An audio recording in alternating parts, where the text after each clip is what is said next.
points abiro mane opio wanda ino chiwe kinde mokalo kachel koda ka nengo mar ngima masani bende ni malo re kaka nyalo bere kachel koda ka iwacho ni serikal mok giyango serikal mok giyango ema gidhi twak godo angeni bende nyalo yangori omulo ka ose yangore ni en koro kaka entie ka onyalo selo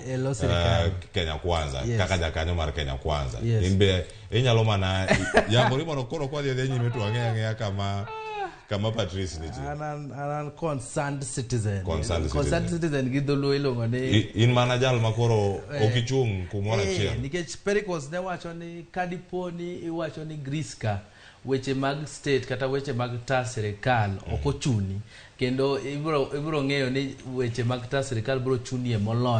molo kata ngima ni midakie nikech ngima midakie ka serikal rach to mano nyiso ni piny bro bedo marach to gigo mise lieko kanyo ni gigo ma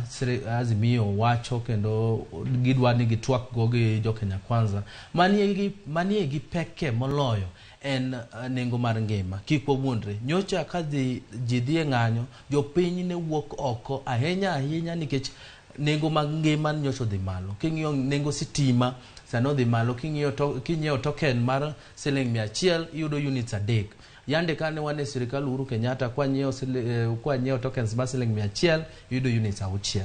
nengo mogo be nyocho dhi malo to gigo ma sirikal nyisowa especially cabinet secretary mar agriculture Mithika Linturi yande wacho ni oduma onge Kenya ka to ng'enyne iyudo ka jopur ni oduma e kar keno mag oduma magi to gimomiyo gidwa golo en ni sirikal dwa miyo gi pesa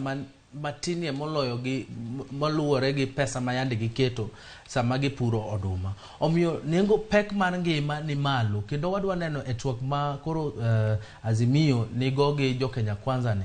ere gigo ma gibro kete mesa mabiro konyo bol keto ngima mar ji mar piny